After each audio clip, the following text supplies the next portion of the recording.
Good morning, students. Welcome to history class once again. Dear students, we have completed one lesson.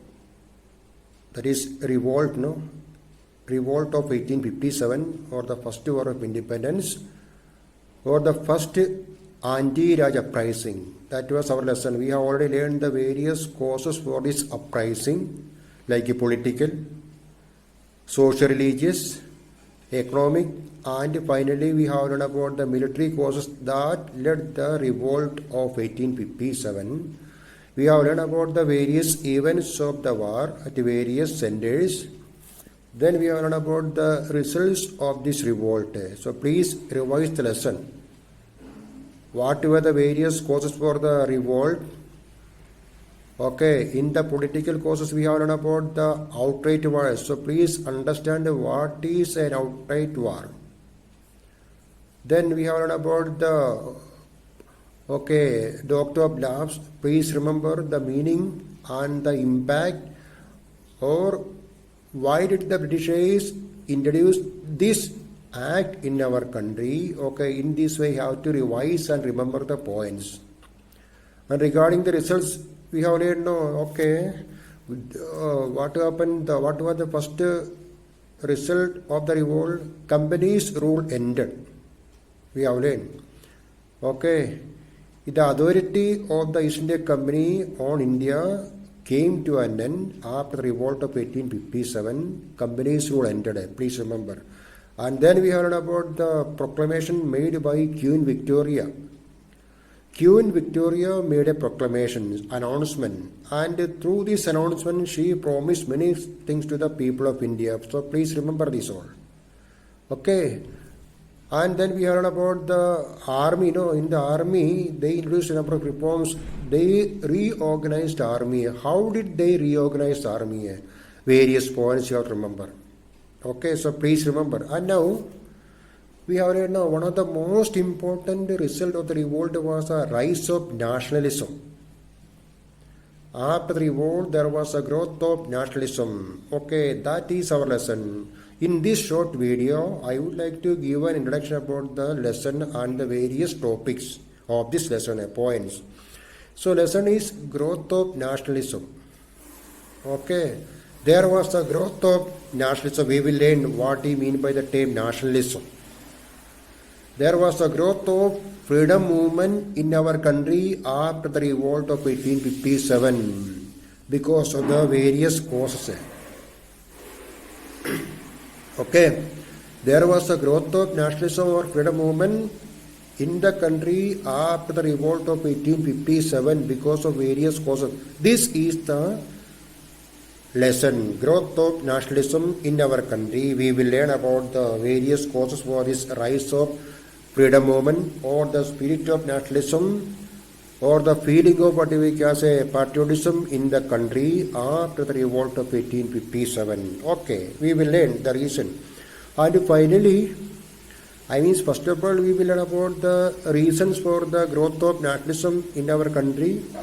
We will learn the term nationalism, meaning of the term nationalism. Then we will learn about the various factors promoted the growth of nationalism in our country, like economic exploitation of the Britishers, not the East India Company.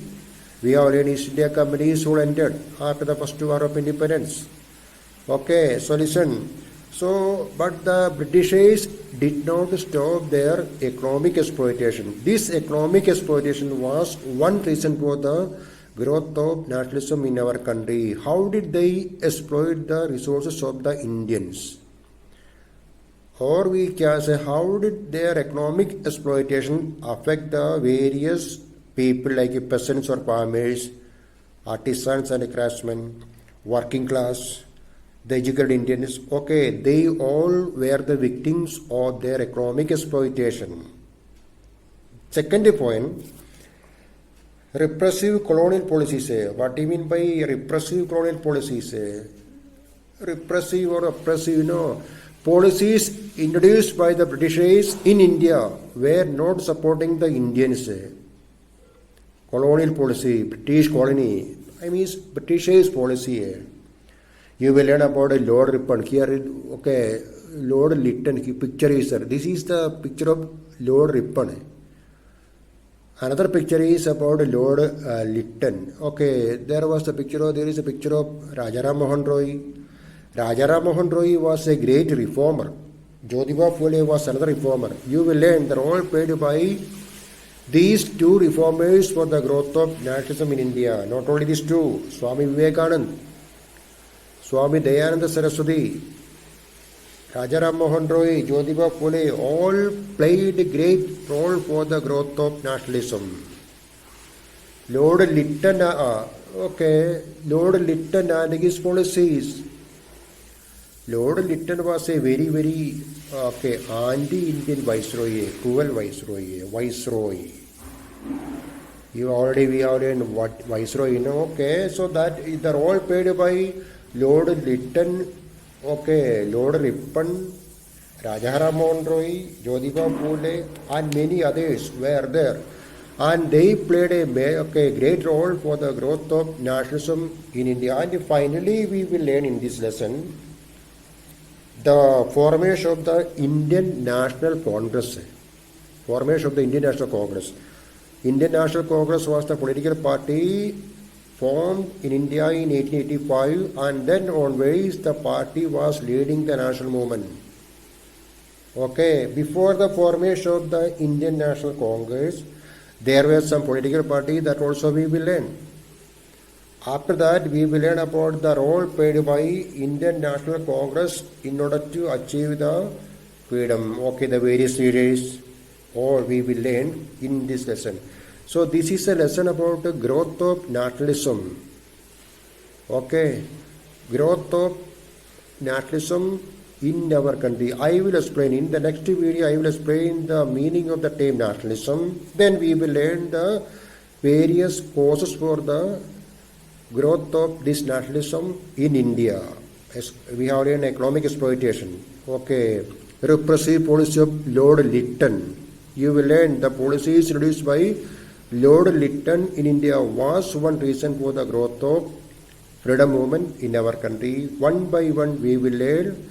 I will explain clearly, and I already said now, while listening the video, watching the video, please use a headphone and also keep a pen, notebook, write something in that textbook. Sorry, that is notebook. Okay, it will help you.